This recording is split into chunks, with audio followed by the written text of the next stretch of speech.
执着太外显，太表面了。就算是精神面的东西，我们都太反复频繁。所以要修道人啊，能够觉醒。你不要再认假为真的，对不对？我们最多只能借假修真。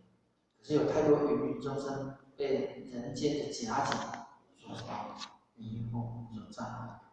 这句话跟各位做分享，相信各位都看过哈。世间真是那么让人颠倒吗？生活真的那么烦恼吗？有些人让人那么引诱吗？物质真的那么让人无为追求？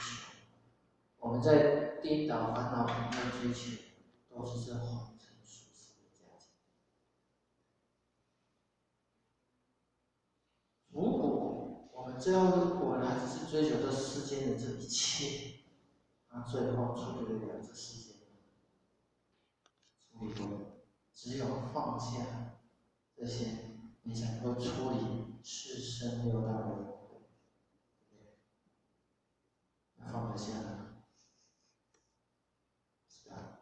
我们要放得下，我们才能够带给我们的下一代放得下，对不对？那我们如何告诉我们下一代放得下这一些？还是我们依然跟他讲，对呀，你要追求这些，要富贵呀，要美貌，要有高学历呀，要怎么样，高技术啊，对不对？这些都是我们告诉孩子的追求。